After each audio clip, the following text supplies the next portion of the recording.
So we're delighted to see you all here tonight, and particularly to welcome Sophia Block and Jessica Auletta from Innocence Project, Delaware.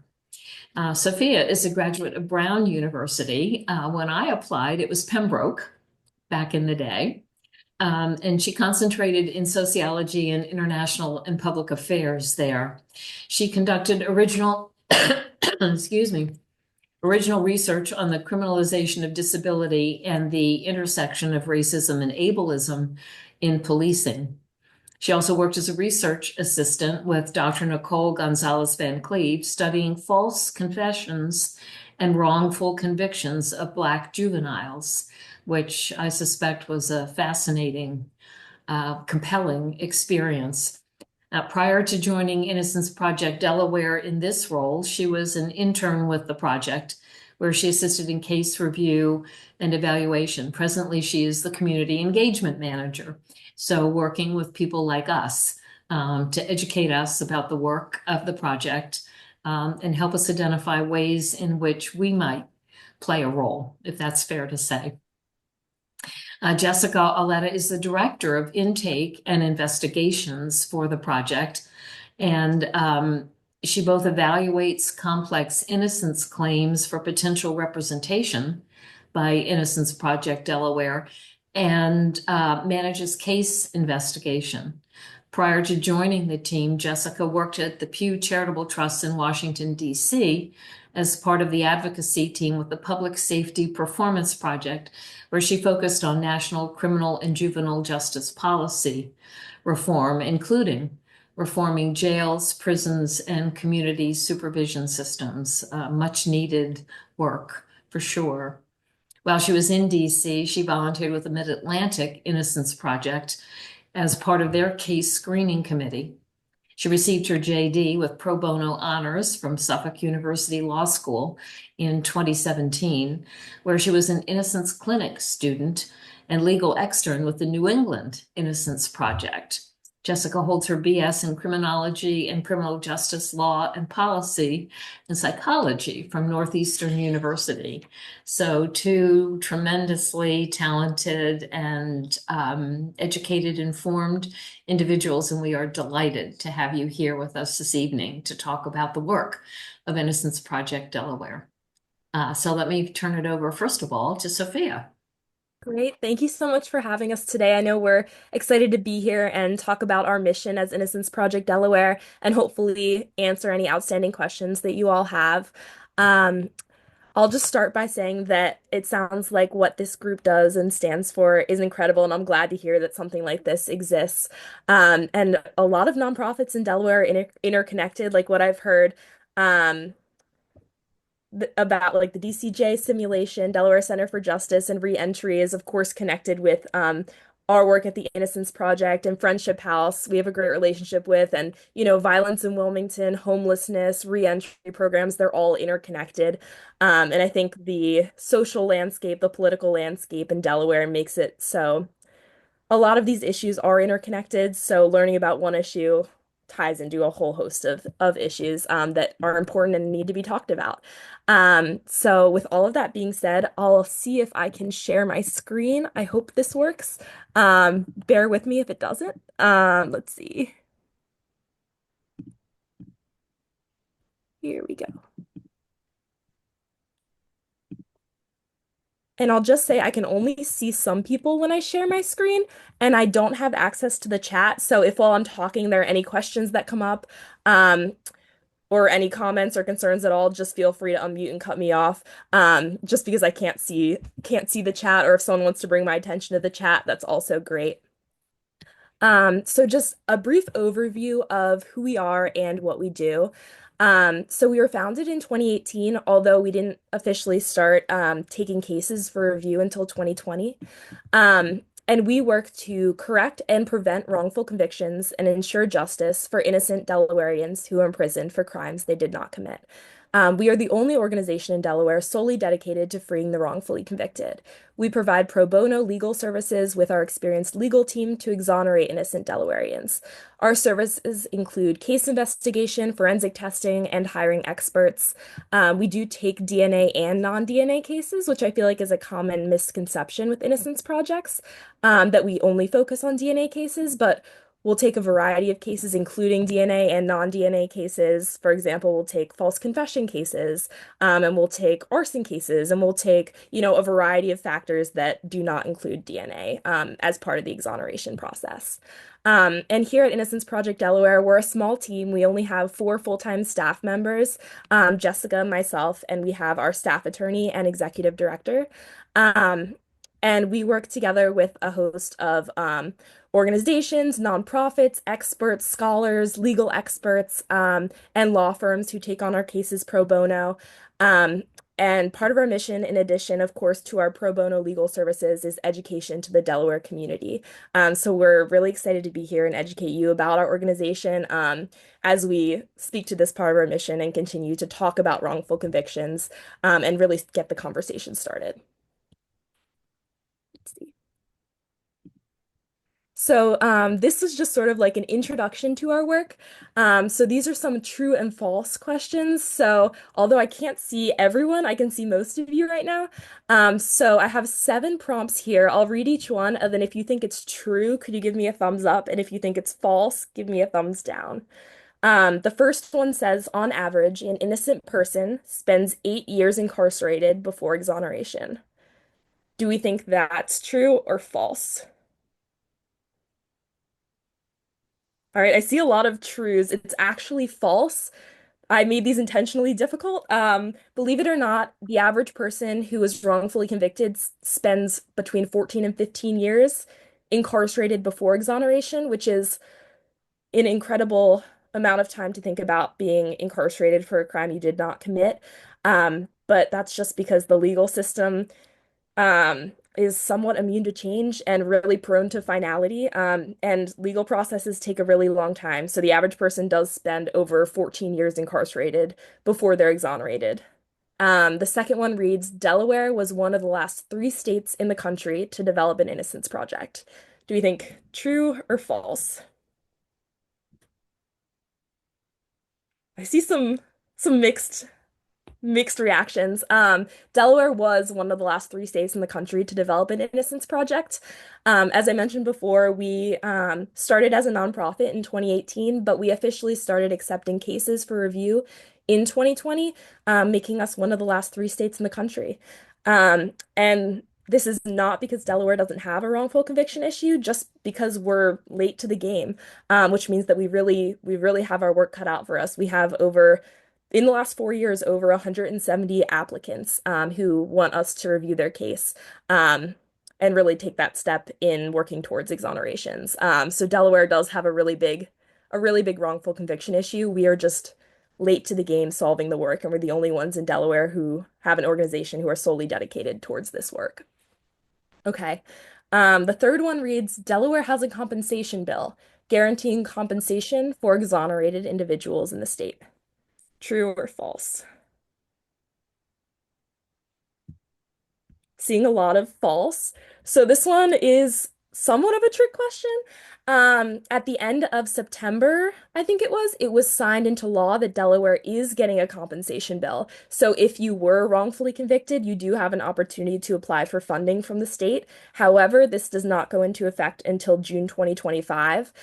So for all of this time moving into 2025, currently, people who are exonerated for crimes they did not commit are not given any sort of compensation from the state. And going towards what Sue was saying earlier about reentry, this work is extremely connected to reentry because once you come out of prison, right now the state does not give any sort of compensation. You oftentimes don't have guaranteed housing, don't have a guaranteed job, no income, and sometimes it's really hard to get a job when you don't have a lot of experience because you were wrongfully incarcerated.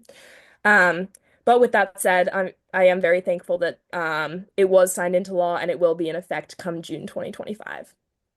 The next one says, of our applicants, the most common sentence is 20 to 30 years. Do we think this is true or false of the people who are incarcerated who applied to Innocence Project Delaware?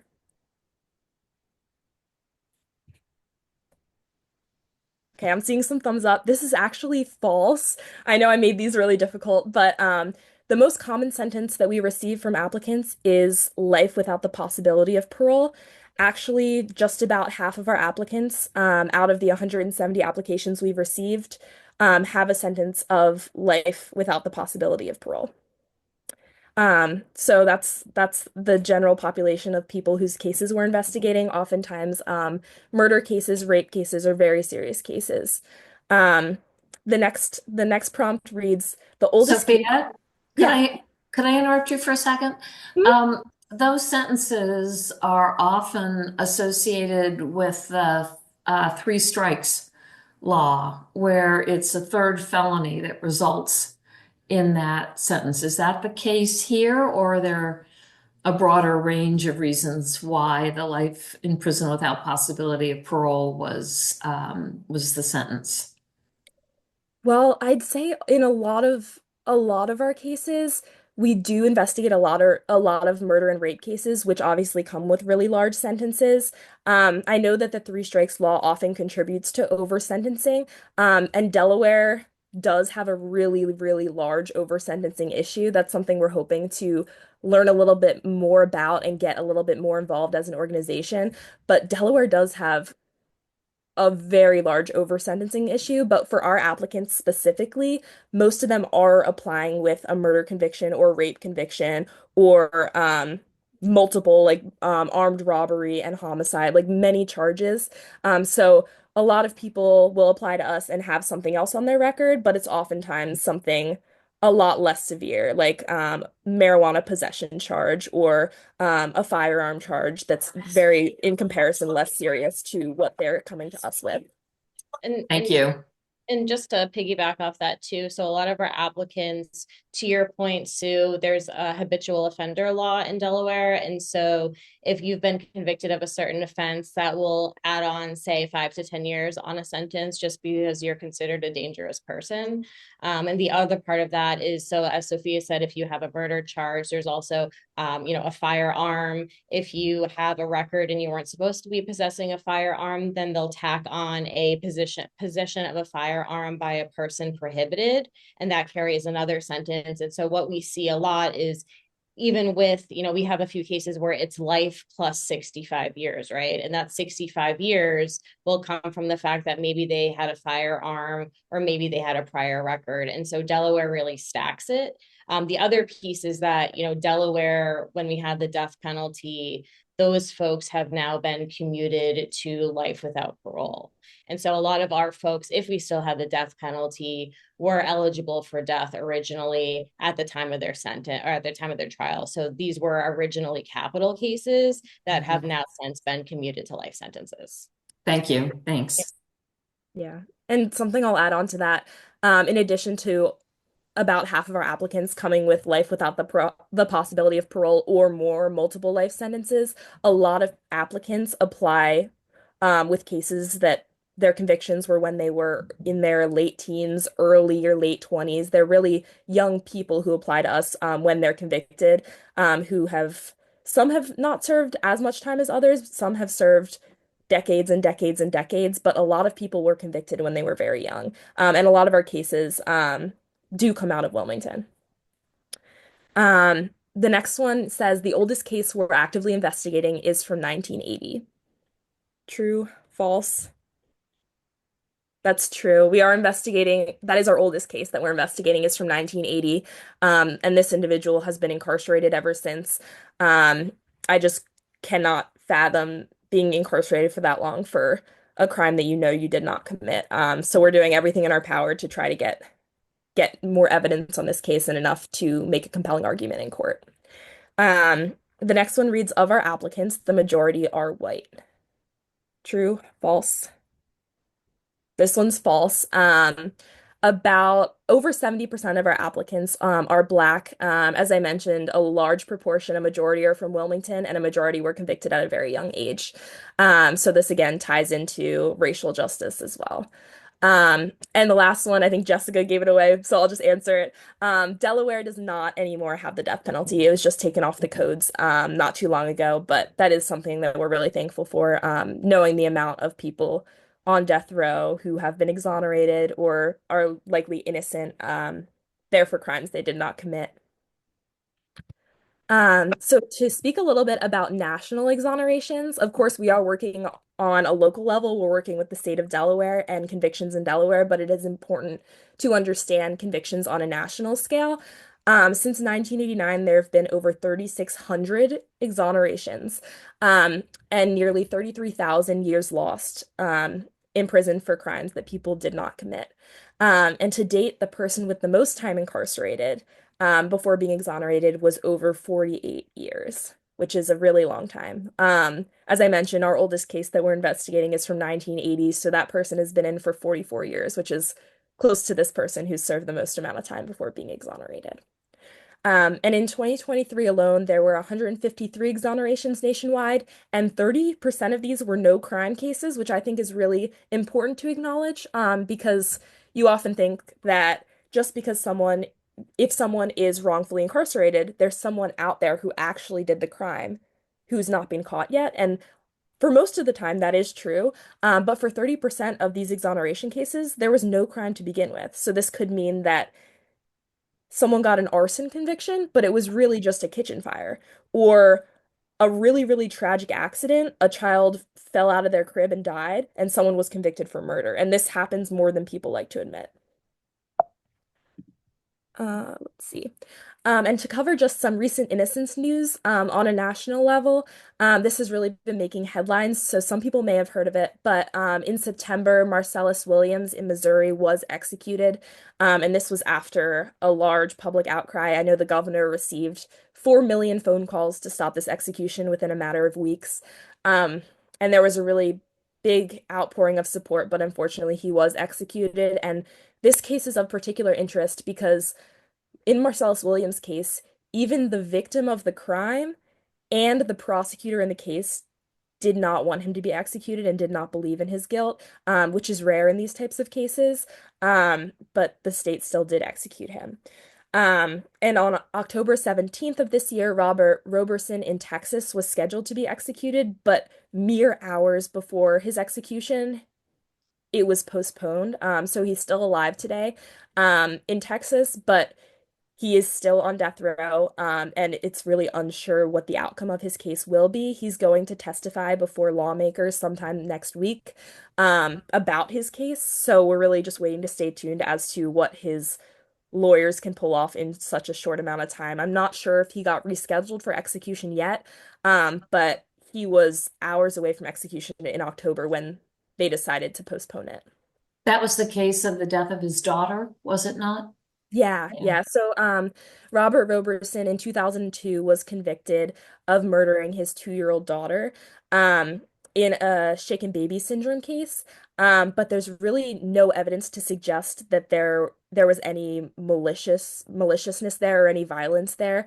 And again, that would speak to a no crime case, which 30% of people who are exonerated in no crime cases, where unfortunate accidents are mistaken as violent offenses. And as for Delaware news, we talked a bit about this already. But starting in June 2025, people who are exonerated do have the opportunity to apply for funding, based on the number of years in which they were incarcerated, which is a really big step forward. And the fact that the death penalty was abolished in the Delaware Code is also a really positive step forward. And I know that we have a lot of work that we'd like to see reformed in Delaware moving forward, but I think it's equally important to recognize how far we've come, and the reforms that we are really thankful that are enacted now. And to speak about this issue on a more local level in Delaware, the Innocence Project estimates that up to 6% of the prison population may be wrongfully convicted. So in Delaware alone, that amounts to 300 people that are estimated to be sitting in prison who are innocent of the crimes in which they're incarcerated for. In Delaware, to put it in perspective, only 4 people have successfully overturned their convictions. And again, not to say that Delaware doesn't have a wrongful conviction issue, but just that we're the only ones doing the work in the state, And we just started accepting cases in 2020. So there's a lot of people likely that are in Delaware incarcerated for crimes they didn't commit and are just waiting for organizations like ours to take up their cases and actually introduce that evidence and fight for their innocence in court. Um, and it's important to recognize that of these four people who have successfully overturned their convictions in Delaware, all of them were Black men. So, again, going to the idea of racial injustice being absolutely tied to wrongful convictions and policing. And Black Delawareans in general are incarcerated at 5.4 times the rate of white individuals. So, racism playing into incarceration rates, but also wrongful conviction rates. And the average number of years that an individual in Delaware is incarcerated prior to being freed is 15 years, which is right on par with the national average, which again is way too high, but it is exactly on par with what the national average is. And just to give everyone an idea of who applies to Innocence Project Delaware, I talked a bit about this, but the majority of our applicants are identify as Black or African American, around 70%. Um, And let's see. And then here's our applicants by sentence. About half have life or more, and life or more means they may have 1, 2, 3 life sentences. Um, and if we look at this, actually 75% of our applicants have a sentence of at least 30 years. So people who are applying to us often will spend their life incarcerated unless someone can take their case and free or exonerate them. And then looking at our work by county, about 3/4 of our applicants do come from Newcastle County, and of those, most are from Wilmington. So we do take a lot of violent crime cases out of Wilmington. But that's not exclusively. Of course, we have applicants from Kent and Sussex County as well. And here's a little bit about factors that lead to wrongful conviction, and I'll pass it to Jessica to talk a little bit more about this. Sure. Thanks, Sophia. And so, as many of you probably already know, there are a lot of factors that lead to wrongful convictions. I feel like we could probably talk about this for days. I sure would love to, just because this is kind of my bread and butter. But we wanted to kind of simplify it as to the things that we see the most. And so, basically, there are about 6 factors that we identify. This is kind of the national standard for what we see. So you have things like mistaken eyewitness identification. So an example of this would be if you say, you saw a murder, you think somebody says they saw Sue, you know for a fact it was Sue, and then the police interview you and you're saying, oh, I don't know, I'm not really sure if it was Sue. And the police are like, well, you said it was Sue, so it should be Sue. And so you get this issue where people aren't completely sure of what they may have seen. And the problem with this is that we know from science and the data is that if someone is unsure of who they may have seen at the scene of a crime, their confidence grows over time. And the reason that happens is because they're interviewed by police, they're talking to people that are working on the case, and they really start to believe that they did see Sue. Sue was at the scene of the crime. And so by the time trial comes around a year or two later, their belief is so strong that it was Sue that they saw at the crime. And so they'll come across as very convincing to a jury. They'll come across as very convincing for the prosecution. And so even if that person wasn't 100% certain that it was the person at the scene of the crime, by the time it really matters and they're able to testify, they come across as very convincing. And so we see that a lot in our cases. We have a lot of folks who say they identified our applicant or our client, and then we find out later on they come to us and they said, I really wasn't sure at the time, but police coerced me. They said they would give me reward money. They promised me all of these things and I went for it. And so we see that a lot in our cases, and it's a really big problem. Eyewitness mistaken ID is one of the top factors in wrongful conviction cases. That's kind of like the number one that we usually see in our project and also nationwide. And I think I've read a lot about the science associated with mistaken witness identification, that as an element is, if not suspect. People are emotionally involved. They think they saw something they didn't see. So even the initial Exactly. thought is often not necessarily totally accurate. Absolutely. And, we're all humans. We make mistakes, and it's kind of, we all do it, right? But I think when it comes into this kind of context, I think it can be incredibly dangerous. And if someone makes a statement at the very beginning of a case, and then the police or investigators run with that, that could be the main thing that convicts somebody. We have cases right now that we're investigating that the only piece of evidence is that somebody said they saw somebody. That's it. There's no physical evidence. There's, no confession. There's nothing else. And so that is really dangerous. And again, we're all kind of prone to error and we're human and we make mistakes, but it's really dangerous. There's a particular case, which I'm sure you all have heard of, the Ronald Cotton case is a really good example of how this happened. This woman was raped and she identified this man, Ronald Cotton, as her perpetrator. And it turned out that it was the wrong person all along. And the person that they actually did catch for the crime looked very similar to Mr. Cotton. And so it just kind of shows how it happens. And obviously it was of no fault of her. It was of no fault of, what she saw or what she had a memory of, but the police were really able to kind of use that to tunnel vision their investigation. Junk science is one that most people have heard of. And so Sophia talked a little bit about this. So things like shaken baby syndrome, you have sometimes ballistics and fingerprints are included in this category. You have things like foot and tread science. So it would be things where they would find a shoe print at the scene of a crime and they'd say, well, I know Jessica wears a size 6 and this is a size 6 shoe. And so Jessica was at the scene of the crime and that's enough for us to convict her. We have a case that they used that back in the 80s, and they used that as a pretty big deal to identify our applicant. You have things like bite mark evidence. And so that would be, they see a bite mark on a victim and they compare someone's dental records and they say, well, the teeth matched up and this sizer fit this. And so most of these sciences have been brought as problematic. There are a few that are still kind of lingering and are very prevalent in court. But for the most part, people recognize that these sciences are flawed. And so we'll talk a little bit about how that actually helps our cases and how that can get us back into court.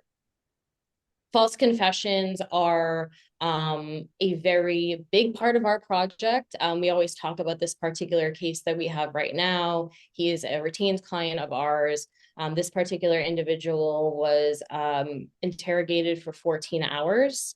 And in that particular case, we always talk about how he literally went from, adamantly denying his participation in a crime. I think, he denied it over 200 times. And then by the end of the 14th hour, the police had a full confession.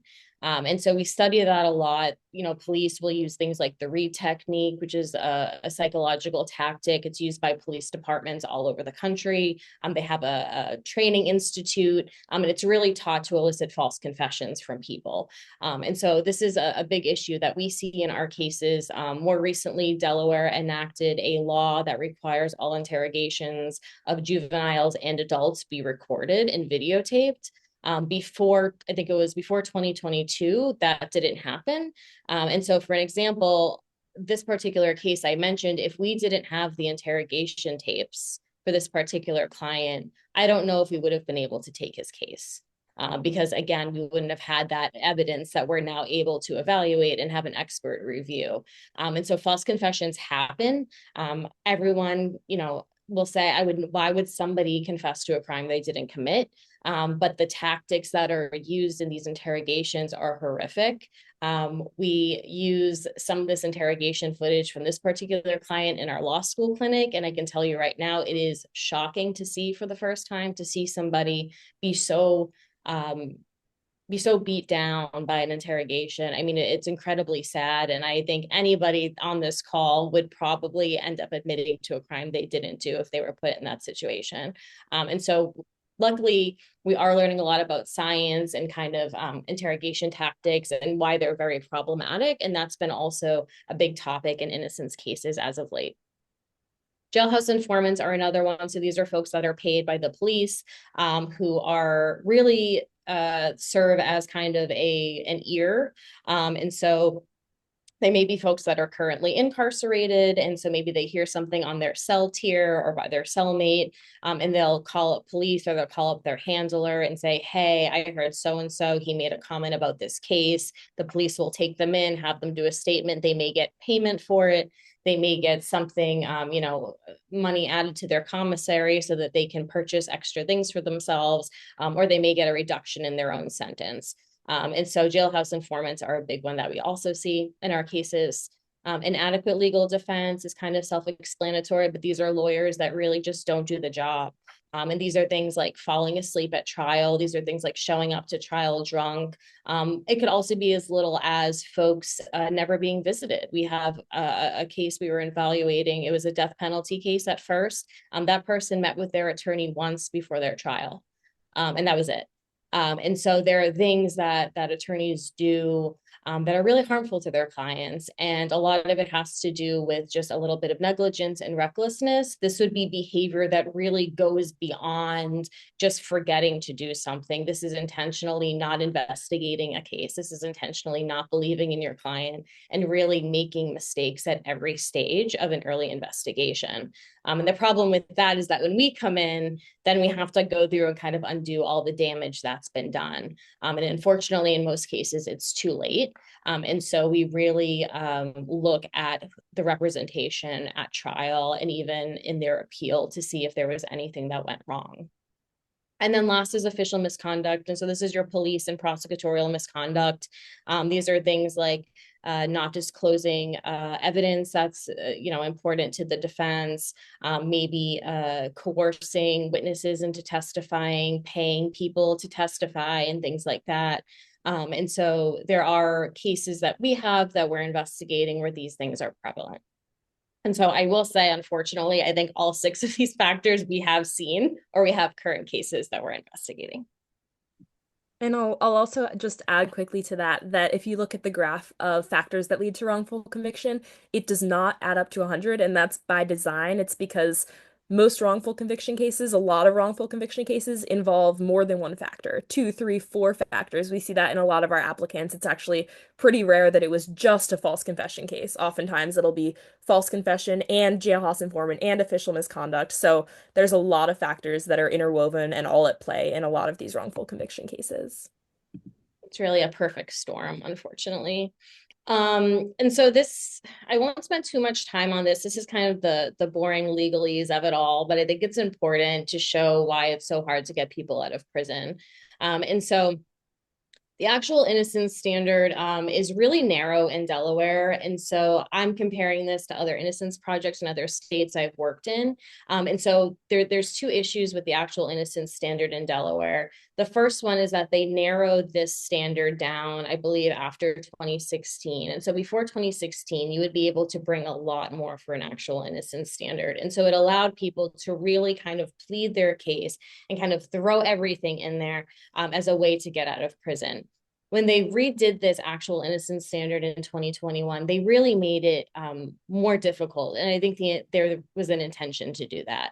And so they did this in 2021 after the Purnell case, which I'll cover a little bit to tell you kind of how that came about. And so basically, what we need to get back into court is that we need new evidence. And so that would be evidence that wasn't introduced at trial and could not have been discovered at trial. And then we also need it to be sufficiently persuasive.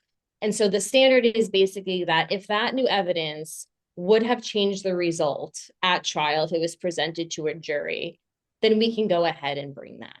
And so the problem with this, and Sophia alluded to this, is that so many of our cases are very old. And so when you look at things like new evidence, we're really looking for the gold standard, right? We want new DNA evidence. We want new physical evidence. If we can show that there was physical evidence that was never tested at the scene of a crime that would have got our guy off, that is what we want. The problem with that is that some of our cases are so old that there is no physical evidence left. Or if there is physical evidence, it was only preserved for a number of years and then it's since been lost.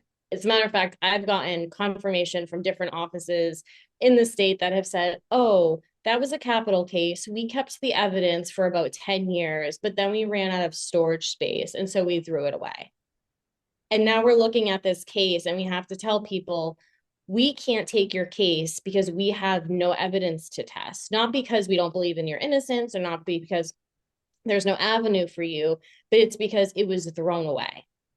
And so it's really hard for us, especially in older cases, to meet this standard. And so when I talked a little bit about science, the good thing about the science piece is that we could introduce as new evidence things like an update in science. And so, for example, Sophia talked about shaken baby syndrome. Shaken baby syndrome is one of these sciences that has since been debunked. Originally, it was that there were these three factors where if they were present in an infant death, then that means that somebody maliciously and violently either shook an infant or hurt them to the point where they passed away. And so we know now that the factors that they originally showed could also be something if the child was sick, if the child had pneumonia, if the child had some sort of immune disease or something along those lines. And so with that new science, that would be considered something new that we could present to the court. We could say, hey, this person was convicted in 2002 on shaken baby syndrome. At the time, it was a science, but now it's not. And so you guys have to look at that case again. And so that's where the science component comes in, and it's really important. And as a matter of fact, we're looking at a case right now that has the shaken baby syndrome component. And even though it's technically not new because it was introduced at trial, the science standard has changed. And so that would be enough for us to say to the court, we need to reevaluate this because the science they were convicted on no longer stands under the forensic science standards. And so those are the kind of things we're looking for. We're also looking for things like if someone wants to recant their testimony, if they say, hey, I actually didn't see that person, or you know what, that rape actually didn't happen. And as you can imagine, those things are really hard. When I call people to talk to them about a murder that happened in 1985, usually people say, I've moved on with my life. I don't want to get involved in this. What if is it something where I'm going to be in trouble for perjury now? I don't want to get involved. And so while there are avenues for us to do these things, we get a lot of pushback because one, the cases are so old, or two, people just don't want to get involved. And so we're up against a lot with this narrow standard, especially in Delaware. So this is Mark Purnell. This is actually when he was released. And so Mark Purnell was incarcerated for 16 years. This was a robbery and a shooting that occurred in downtown Wilmington. And so this case was a little complicated. These are kind of the basic facts. There was also some ineffective assistance of counsel claims, and there was a conflict of interest, which was really kind of the meat and potatoes of his case. But there were a lot of problems with this case. For example, we know that a week before the shooting, he had some knee surgery. He couldn't walk without the assistance of crutches. And this was a really big part of his case. And someone still said that he did the shooting. We know that there was no eyewitness or physical or forensic evidence leading Mr. Purnell to the crime, linking him to the crime, but he was still convicted of murder. He was originally sentenced, I think, to a term no less than 45 years imprisonment, and he spent 16 of those years incarcerated. And so when his case came to the court, this is when they started to change the standard. So the Purnell case really kind of established this new standard about actual innocence. And I would encourage everybody to read about this case. We could talk about this case for a very long time, but Mark is, a wonderful person. He is out now, which is great, but we talked a little bit about how difficult it is for folks coming out of prison, especially when you've spent all these years behind bars. And so his case was really the case that I think made people want to focus on this work in Delaware, because I think they saw a real life example of someone who spent so much time in prison for something they didn't do. And so even though the Purnell standard definitely made the actual innocence claims a little bit harder for us to argue, this case really started to, I think, make people see that we do have a problem in Delaware. And so luckily for us, Mark is currently out, and we're incredibly grateful that he was able to be released. And so just a little bit about our Delaware cases. And so I updated these numbers today. I had to go back and look at our case list, but we're investigating about 29 cases. And so these are active investigations. These are cases where we're actively talking to witnesses. We're knocking on doors. We're reviewing transcripts and case files and doing all that stuff.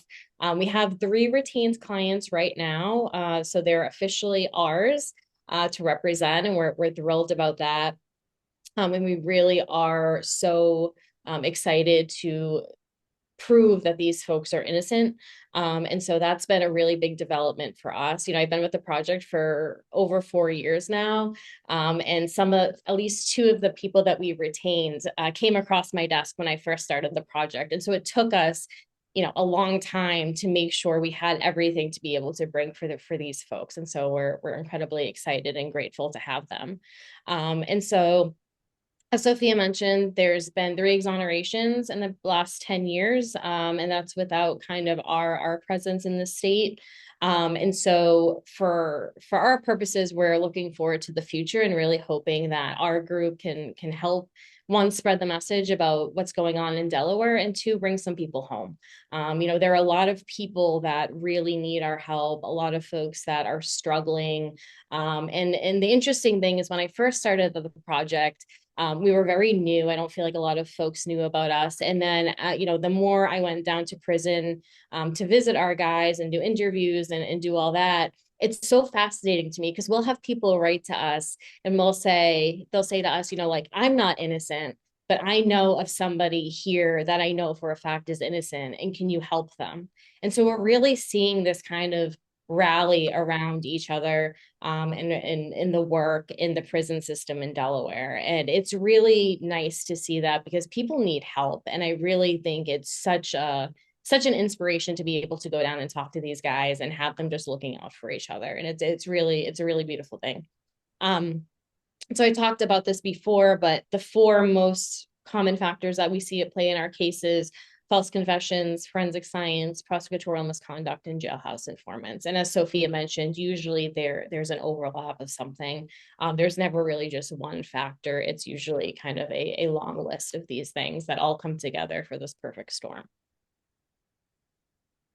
So we have some policy goals, and Sophia and I wanted to mention this just because as we start to really grow the project, there's so many things that we recognize that we really need help with, and we don't get involved in policy. We can't lobby as an organization. We really utilize the Innocence Network and Innocence Project in New York. We have an assigned state policy advocate who's just been so wonderful with us, and has really helped us kind of figure out what our priorities should be and how we can really spread the message. And so one of our big items is this DNA statute.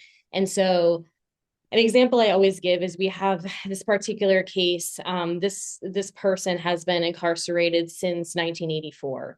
At the time he was convicted, DNA testing didn't even exist. And so there was no DNA testing done in his case. Last year, we found out that all of the evidence in his case had been perfectly preserved at the prothonotary down at the courthouse, and it had been sitting there since 1984. Our applicant had no idea this existed. This was just kind of on a whim, searching a docket to see if they had anything, and it was there. And it's perfect for testing. And our team got so excited, the applicant got so excited, because we're thinking this could be the thing that helps you. And so we went to the DNA statute to just make sure we were kind of, everything was good. And we read the DNA statute, and we learned that you only have 3 years or 3 years after your conviction is final. So this would be after your trial is done, after your appeal is done. You have 3 years from then to bring up DNA testing. And so we kind of looked at each other and said, this particular person has been in prison since 1984. We don't meet that standard. And not only do we not meet it, DNA testing wasn't even available at the time he was convicted. And so even though he has the right to that DNA testing, it's his evidence, it's what we want to do, we pay for the DNA testing. Under the current statute, we can't get it tested. And so we are unfortunately really at the mercy of the Attorney General's office to really consent to that testing, to say, yes, it's fine, go ahead and consent, and we will just kind of all stipulate that we're going to test it and we'll share the results, because we can't file anything under this DNA statute. And so we're learning that there are a lot of folks that may benefit from changing that 3-year into, the language that could be something like at any time, because most of our folks are not going to meet that 3 year. we are long past that. You know, most of the folks that we're working with have been incarcerated for over 20 years. And so we're never going to get folks that meet this. And so we're really working on trying to change this language, and we're hoping that will be successful. Delaware is only one of 7 states that doesn't have a DNA statute discovery reform statute in this way. And so we're really trying to push that change because I think it could help a lot of people. The second thing that we want to focus on is evidence retention. I had mentioned a prior case where I learned that the physical evidence had been thrown away in a capital case. There's no evidence retention in Delaware. There's nothing really on the books. I think folks generally and attorneys generally keep things as long as they can, but there's nothing on the books saying you have to keep this evidence. And that's a problem for our guys because we need that evidence. We need it to be stored. We need it to be, you know, available for testing. And it's not just physical evidence. It's things like trial transcripts. It's things like court records. We have an applicant who has been trying for 26 years to get his trial transcripts. He has written to the courts. He has done everything you can imagine. And they have denied him at every single turn, told him they did not exist. He could not get them. They would have to rewrite them. It would cost him thousands of dollars to do if they could even find the court reporter that did them in 1981. And we found out 2 months ago that those transcripts existed. And we found them in a courthouse. And now we're going to be able to get that man his transcripts. But the problem with that is that it's going to cost us thousands of dollars. And so there are just so many hurdles, and evidence retention is one of them because nothing is safe. And then the last piece, obviously, is lack of open discovery. And so for post-conviction, it's very different. We're not like when you go to trial, we have no right to post-conviction discovery.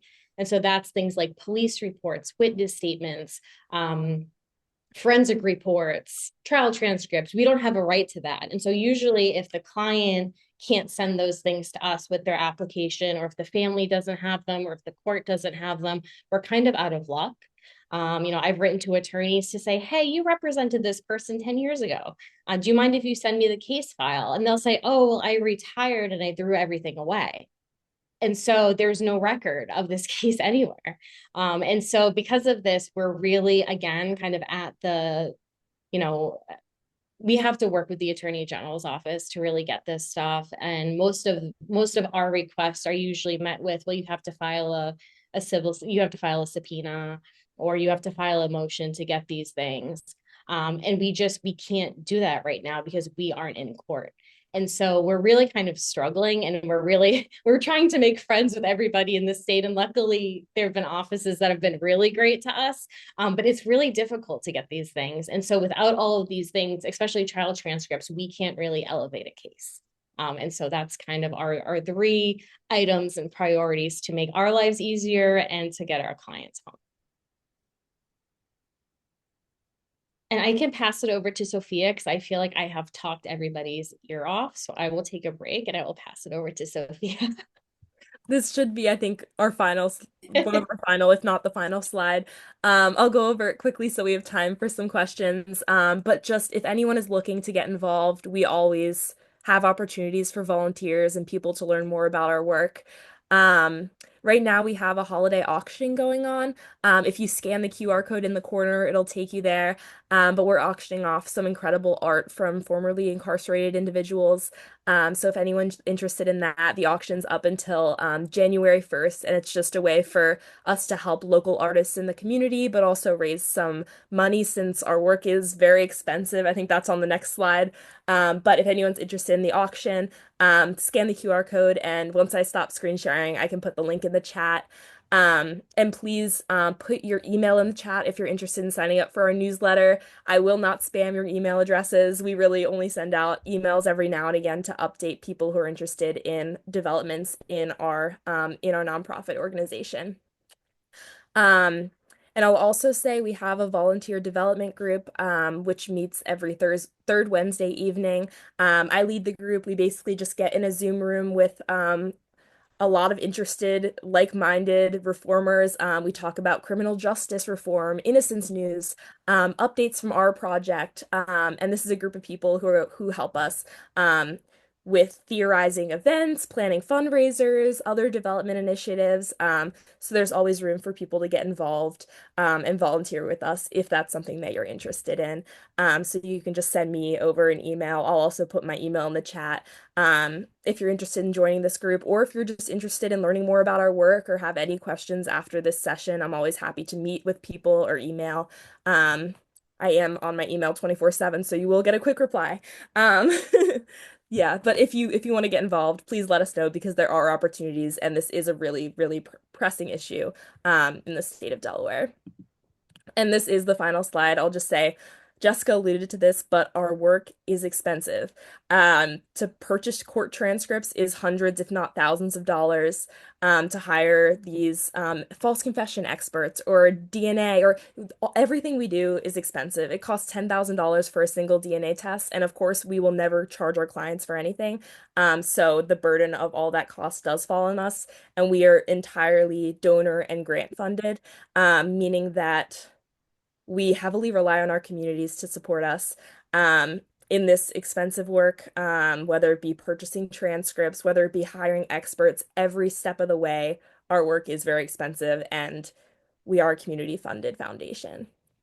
So I'm gonna stop screen sharing and I'll put some links that I talked about in the chat. And if anyone has any questions, please feel free. I know I didn't leave so much time for questions. I apologize. But let us know if you have any questions at all about our work.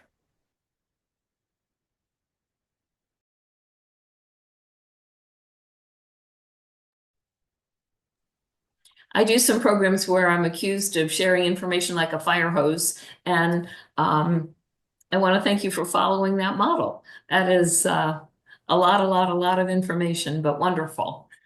Thank you so much. See what questions or comments there might be. I just want to make a comment. I'm on the board, and I think you two just made a fantastic presentation.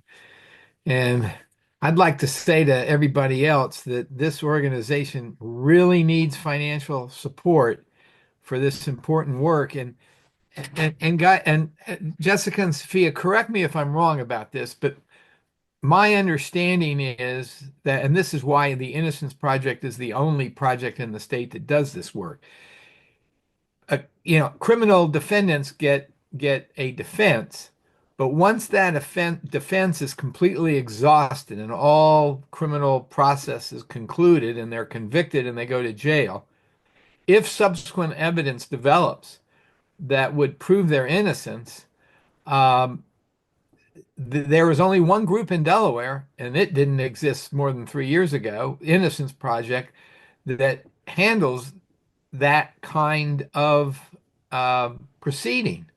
And it's not just that others do some of it and we do it solely. We're the only ones, right?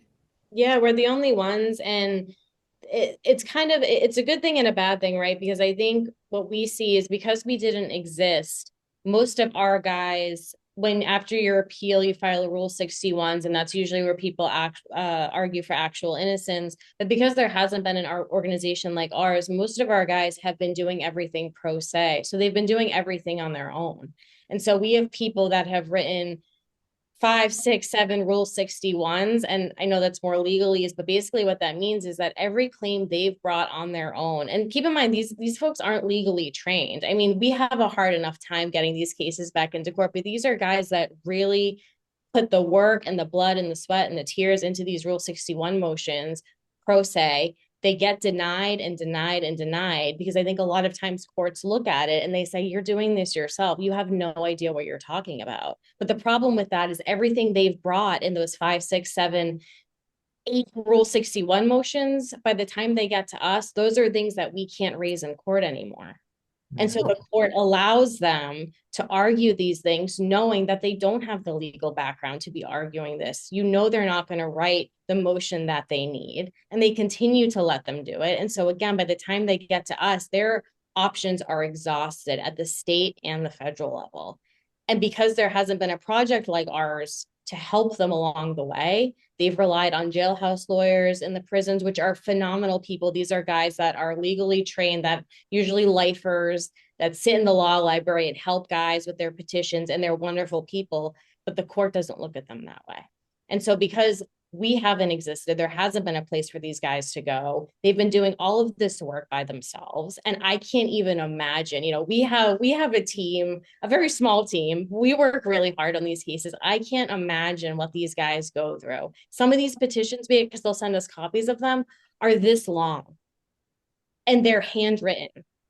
And so they come to us and we're like, oh my God. And they're so proud of their petitions and they do such a phenomenal job, but it also hurts them a lot because we know, we would never tell them, but we know that the courts don't take them seriously as pro se petitioners. Yeah.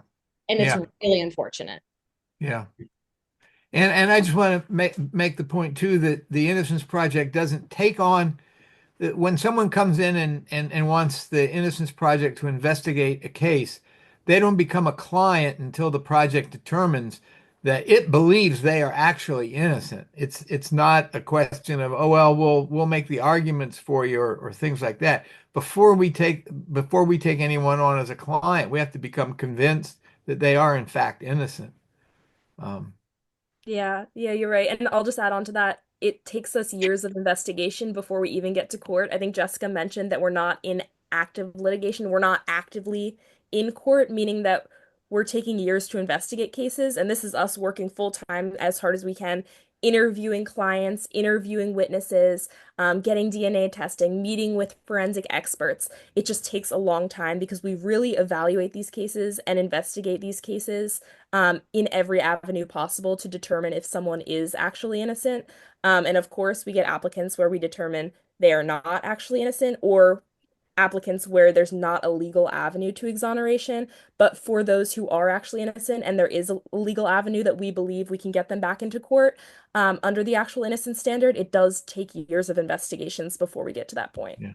And we want to do it right too, right? Because most of these people have failed so many times before. And so we really need to make sure we're doing it right this go around. And so it takes a very long time. And as Dave mentioned, we have meetings with the board and we do a presentation and we're like, these are the cases, the two of the cases that we have now are cases that we started looking at 4 years ago. And it took that long to say, you know what, we have enough here. And then, the board and the team come together and we say this, we have to fight for this person. And so it takes a village, I think, financially, emotionally, everything, but it's folks that we really believe in. And so it's incredible to see the amount of applications we get. And obviously, because the project is so new, and I've worked at other innocence projects that were a little bit more developed, our fear is that because these folks haven't been looked at for so long, the case we keep talking about, this 1981 case, we are the first people to look at this case. And so we have a lot of people that fit into that criteria where it's like, we really need to take a look at these cases and look at their innocence claims, because most of our people could very well be innocent because no one's had a chance to look at these cases. And so you're seeing kind of the floodgates open up, which is, it can be tedious, but it's also a little overwhelming because I think all of us on the board too really want to get, these guys home. But there's a process we have to follow, and we all take it very seriously. Well, you're doing God's work, that's for sure. For sure. We're trying. Roger? It seems like the DNA cost is artificially high. And now I don't understand it has to be a chain of custody of any sample, but how would you break down that cost? It seems like the lab work should be about 10% of that. But yeah, the rest of it looks like it's just bulked up for other purposes. I agree. We have to hire usually a lab, and there's a lot of process for them to do it. It also depends on the kind of testing. And so the testing depends, if it's like a hair microscopy versus like a swab sample. But I think with a lot of our cases, if we have physical evidence, we're going to want to test everything. And so it really kind of adds up. It depends on the lab we use, because generally we want to use the lab that the state uses so that there's no issues there that we're using a completely different lab than they are. And labs are really expensive. I mean, luckily for us, we have partners where we've been able to get consultations for free under just because we know people and we have a network, which has been really helpful. So we can get an evaluation and we can do that and cut costs that way. But it's very expensive. And to be honest with you, I never really knew the cost of DNA testing because everywhere else I worked, it really wasn't a thing. And so when you're kind of looking at the costs of everything and you're saying, we really need this DNA testing, but it's incredibly expensive, you know, you don't really have a choice, unfortunately, but it does cost quite a bit. It may not be $10,000 every time, but it's going to be a lot. I mean, we're getting transcripts on a case that's going to cost us over, I think, $4,200. And that's just transcripts, pieces of paper. And the worst part is they just scan it to us. They don't even give us hard copies. And so the work is incredibly expensive. They make us work for it.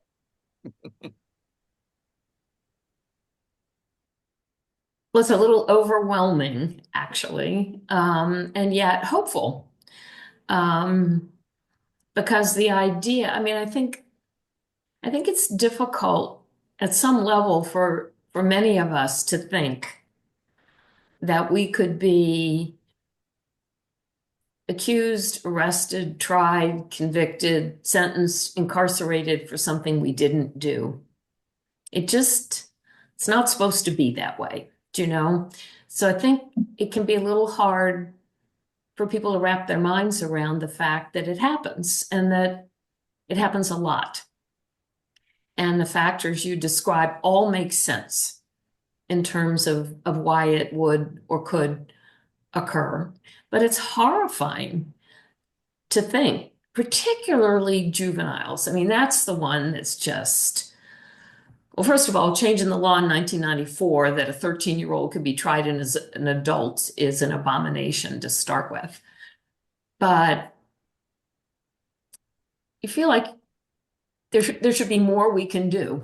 And the time frame that you're describing, you know, you're doing what needs to be done, and it takes time. But I can't imagine being the person sitting in prison knowing I didn't do a crime, and there I am, and I may never get out. I may die there. Through no fault of my own. And our fear too is, you know, not to be incredibly dark about it, but there are a lot of people, unfortunately, that because it's taken them so long to get assistance from projects like ours, that they've aged. I mean, we have applicants that are in their 70s and 80s. You know, and they're people we talk to all the time. And because the work takes so long, and these are people that I will say, like, there are claims of innocence that people fall within this age range that we really believe they're innocent. But for our purposes, we look at it and we're saying, we'll do everything that we can, but realistically, like, we don't know if we have enough time. And that's the thing that I think, you know, so Sophia and I were talking about this yesterday. That's the thing that gets us, because if someone had helped them 20 years ago, 30 years ago, we might not be in this situation. Would not have come to this, right? And I will say, you know, our guys, and I say guys, I've been saying guys a lot because we have no women. We've had, I think, 2 women applicants. And so most of our people are men. But their hope, you know, like, they are more hopeful than we are. And I think that's seriously the most inspirational thing. I mean, Sophia and I went down to prison to visit one of our clients last week. He's been in for 27 years. And I say to him, listen, we are going, you know, we have the experts and we're doing this and we're going as, you know, fast as we can. And he'll say, Jessica, it's fine.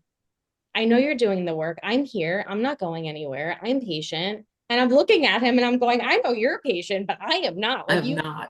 Way too long. And so, you know, that's kind of the thing that keeps us going, because I can feel frustrated that a witness won't call me back or I can't get records. But then we have, you know, a man in here who's been sitting here for 27 years who's just telling me, don't worry about it. Take your time. I know you're doing everything. And that, I mean, that takes the work to a whole nother level. And that makes us want to get people home even more, because we know everyone we work with, even folks that we don't take their cases, everyone gets responded to. We'll close the case out and they'll still write and say, I just want to thank you for responding to me. I want to thank you for calling my mom. You know, I've written to lawyers and Innocence Project and no one has responded. Just the fact that you looked at my application and you told me that you can't take my case, that gives me some closure. So thank you. And so it's little things that I think we're really trying to make a difference in Delaware. And I think communication goes a really, really long way for these people that are incarcerated, because they don't have a lot of contact on the outside. And so we try our best, even for people we can't help, to make sure they know that we're gonna look at your case and we're gonna see what we can do, or maybe we can refer you to a lawyer we know, or maybe we can get a sentence reduction, or whatever it is. And I think people really appreciate it. So I think we're multifaceted. Our team, everybody cares, and so that carries us a long way for sure, and a lot of coffee. A lot of coffee. Yeah. Yeah. Well, thank you. We try to hold these to an hour, but we run over frequently, and in circumstances like this, entirely understandable and desirable. I think what we will do is we will ask our friendly neighborhood Innocence Project Delaware board member to keep us informed of work that's going on and ways that we might be helpful, either individually or as an organization, and to keep your work in front of people who would want to know about it and would want particularly to play a role, whether it's on the volunteer development group or making financial contributions or just keeping informed, particularly if there are issues that make it to the General Assembly where advocacy would be helpful.